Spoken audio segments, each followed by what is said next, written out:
নমস্কার, সকলেই কেমন আছেন? আশা করছি সকলেই ভালো আছেন। আবারও একটি নতুন দিনের সাথে নতুন একটি ব্লগের সাথে আপনাদের সকলকে স্বাগত জানাচ্ছি। আজকে হলো শুক্রবার, এখন বাজে ঘড়ির কাঁটায় ঠিক সকাল 7:30 মতো। আজকে ঘুমের থেকে উঠতে মা ছেলেতে একটু লেট হয়ে গেছে বটে, তবে জানেন তো ডোডো না ঘুমের থেকে উঠে আজকে সমস্ত কাজকর্মগুলো একটু তাড়াতাড়ি সেরে নিয়েছে। কাজ বলতে ও সকালে উঠে একটু টয়লেটে যায়, তার সাথে ব্রাশ করে, এই সমস্ত জিনিসগুলোই আর কি ওর কাজ থাকে। ওগুলো করে নেওয়ার পর ও বলছিল খিদে পেয়েছে, তবে এখন আবার কি বানাবো, তার জন্য ভাবলাম একটুখানি লিকার চা করি। আর ঘরে কটা গুগলি বিস্কুট ছিল, ওই বিস্কুট দিয়ে মা ছেলেতে খেয়েই দিনটা আজকে শুরু করলাম। জানেন তো এখনো অবধি আমি বিছানাটা গুছাইনি, বিছানা যেমনকার ছিল তেমনই রেখেছি। এই দেখেন ডোডো স্ট্যান্ডটা নিয়ে কেমন খেলা করছে। আর আপনাদের সঙ্গে গল্প করতে করতে ওদিক দিয়ে আমার চা খাওয়া হয়ে গেল। চায়ের বাসনটি মেজে ঘরে রেখে দিয়েছি। এখন বিছানাটা আগেই পরিষ্কার করে নিচ্ছি, তার সাথে মশারিটি গুটিয়ে নিচ্ছি। কালকে জানেন তো রাতের বেলা আমাদের এইদিকে বেশ ভালোই বৃষ্টি হয়েছিল, তাই আর কি মশারিটা টাঙিয়েছিলাম। তারপরে রাতের বেলা আর ফ্যান সেরকমভাবে চালাইনি, মানে মাঝরাতে বন্ধ করা ছিল, তাই জানেন তো মশারিটা টাঙাতে ভালোই হয়েছিল। রাতের বেলা আর মশার অত্যাচার হয়নি। এই দেখেন সুন্দর করে বিছানাটা গুটিয়ে নিলাম, আর মাঝখানে ডোডোর এই গাড়িটি রেখে দিয়েছি। ওদিক দিয়ে আমার মোটামুটি করে এই বাসি কাজগুলো শেষ হয়ে গেল। তারপরে দুপুরে রান্না বান্নার চিন্তা চলে এসছে, তাই ফ্রিজে হাত দিতে দেখি কি কি সবজি আছে। ছিল ঘরে কটা বরবটি, তার সাথে ছিল অনেকটাই পরিমাণের পটল, আর আছে কিছুটা ওই যে ঝিঙে। তো ভাবলাম কি করব, পটলটাকে একটু আলু দিয়ে তরকারি করি, আর হ্যাঁ তার সাথে কিছু কাঁচা আম রাখা ছিল ফ্রিজে। তো ওই পটলগুলোকে বের করে নিয়ে নিচ্ছি, তার সাথে নিচ্ছি কিছুটা কাঁচা লঙ্কা, আর বরবটিগুলো ভাবছি কালকে কিছু একটা করব। কিছুটা মতো পটল রেখে দিয়েছি, ভেবে রেখেছি একদিন দই পটল খাবো। আমার জানেন তো ভীষণ পছন্দের একটি খাবার দই পটল, তাই যেই পটলগুলো পাতলা পাতলা সরু সরু আছে সেগুলোকেই রাখা আছে দই পটল করার জন্য। এদিক দিয়ে মোটামুটি করে এক ঝুড়ি সবজি আমি ফ্রিজ থেকে বের করে নিলাম, আর এগুলোই রান্নাবান্না করব। বাড়িতে দুজন থাকি, আবার কি করব বলেন তো। ও দেখেন টমেটোটাকে না বের করে নিয়েছি, তবে জানেন তো টমেটোটা কাটার পর পুরো ভেতরে পোকায় ভর্তি, আর ওটাকে রান্নার জন্য রাখতে পারিনি। এদিক দিয়ে পটলের খোসাগুলো একটু মোটা মোটা করে নিচ্ছিলাম, এতে করে জানেন তো পটলের খোসাগুলো রেখে দেবো, কালকে একটু পটলের খোসা বাটা করব। আর জানেন তো আমি পটল কাটার সময় পটলের ভেতর থেকে বীজগুলো ফেলে দিই, আর খাওয়ার সময় পটলের বীজগুলো মুখে পড়লে খুব একটা ভালো লাগে না, সেই কারণে আগে থাকতেই পটলের বীজগুলো ফেলে দিই। এতে করে রান্নার সময় তেলটা খুব একটা বেশি লাগে না, পটলটি ভাজার সময় হাতে করে করে এই বীজগুলোকে ছাড়িয়ে নিচ্ছিলাম। অন্যান্য দিন চামচে করে বের করি, আজকে একেবারে হাতেই বের করে নিয়েছি। জানেন তো সংসারে কাজের প্রতি একটা নেশাই আছে আলাদা, তার জন্য যত কষ্টই হোক না কেন সকাল থেকে রাত পর্যন্ত একা হাতে এভাবেই সংসারের কাজকর্মগুলো সারি। ওদিক দিয়ে ডোডো যাচ্ছে আমার মায়ের সাথে দিদির বাড়ি, আর এদিক দিয়ে আমি রান্না বান্নাগুলো সেরে নিচ্ছি। তবে ডোডো এখন দিম্মার হাত ধরে চলে গেল, তাই জানো তো তাড়াতাড়ি করে রান্না বান্নাগুলো করতেও সুবিধা হলো। ভাতটি বসিয়েই দিয়েছিলাম মারা বেরোনোর আগে, এখন ফ্যানটি ছড়িয়ে নিচ্ছি। জানেন তো বিয়ের আগেও আমি রান্না করতে ভীষণ ভালোবাসতাম। রান্না কেন, সংসারের টুকিটাকি সমস্ত কাজকর্মগুলোই করতে ভীষণ ভালোবাসতাম। বিয়ের পর থেকে তো শ্বশুরবাড়িতে কত কাজ, তা বলে বাপের বাড়ি আসে কি হাত পা গুটিয়ে বসে থাকলে চলে বলেন তো। তাও কিন্তু মোটামুটি করে কাজকর্মগুলো করার চেষ্টা করি।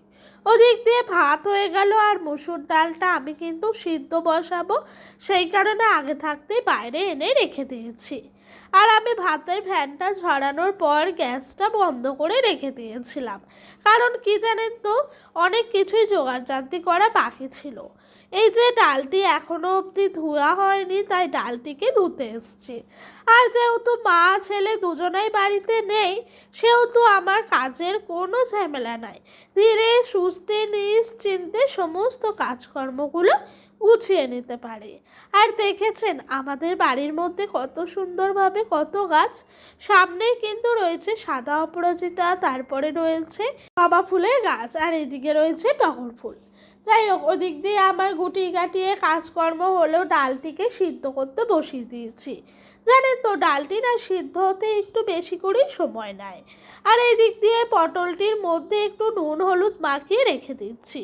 পটলে জানেন তো রান্নার অনেকটাই যদি আগে নুন হলুদ মাখিয়ে রেখে দেন, তাহলে পটলের ভেতর থেকে অনেকটাই জল বেরিয়ে যায় আর পটলটি অনেকটা মজে যায়। তখন কিন্তু ভাজাটা করতে মানে পটলটাকে ভেজে নিতে খুব একটা বেশিক্ষণ সময় লাগে না।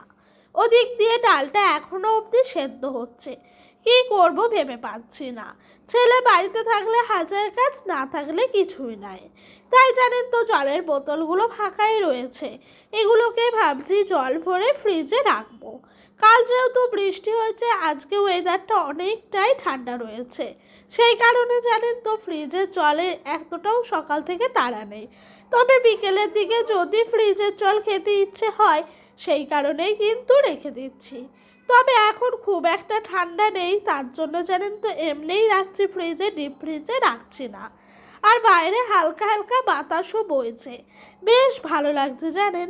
এক এক সময় না মনে হয় যেন একাকিত্ব দুনিয়াই ভালো, তবে আবারও এক এক সময় মনে হয় একাকিত্ব দুনিয়া অনেকটাই ভয়ঙ্কর। তবে জানেন তো যারা ছোট থেকে একাই থাকে তারা কিন্তু একা থাকতে ভীষণ ভালোবাসে। একাকিত্ব দুনিয়ার মধ্যেও কিন্তু আলাদা একটা আনন্দ আছে। যাই হোক, অনেক কথাই বলে ফেললাম, আর আপনাদের সঙ্গে কথা বলতে বলতে ডাল সেদ্ধ হয়ে গেছিলো।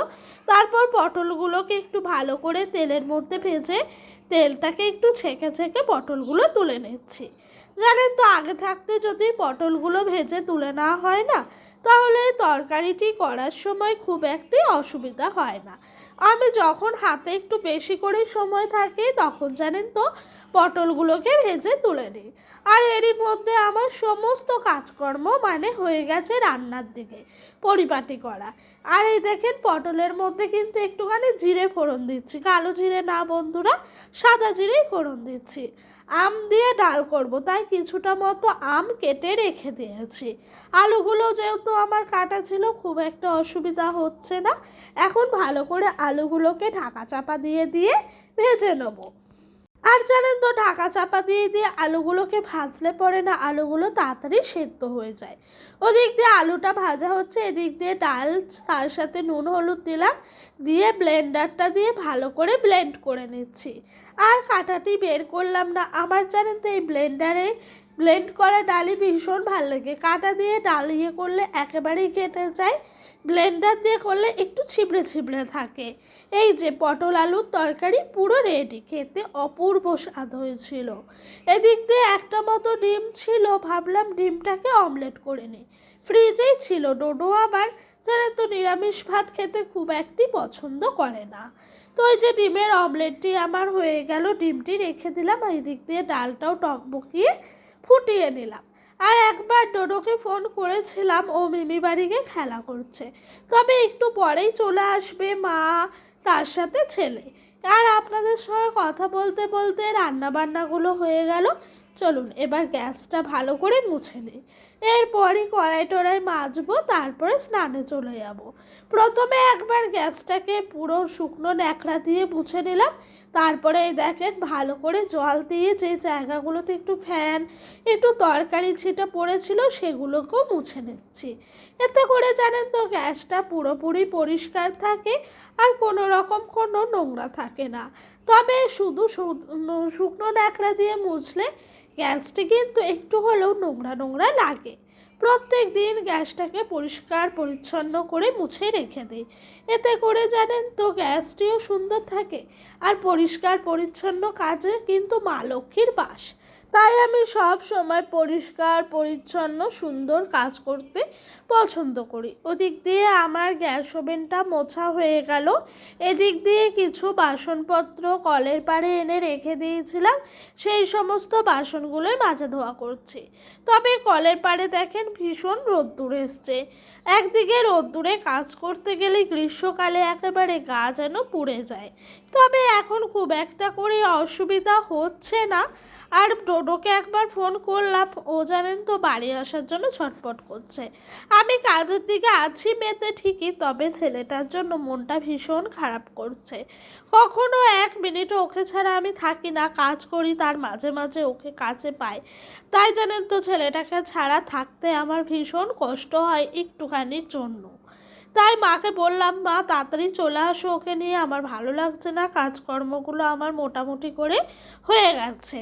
আর বেশি তো ছিল না কাজ, শুধু রান্না বাড়া, বাসন মাজা, ঘর বাড়ি পরিষ্কার করা, এই সমস্ত কাজই ছিল। তার মধ্যে হ্যাঁ, এরই মাঝে উঠানটাকে অফ ক্যামেরায় আমি ঝাঁট দিয়ে দিয়েছি। উঠানটা একবার দুপুরবেলা ঝাঁট দিতে হয়, কারণ কি বলেন তো, উঠানের মধ্যে প্রচুর পাতা টাতা পড়ে থাকে তো, সেই কারণে একবার পরিষ্কার করে ঝাঁট দিতে হয়।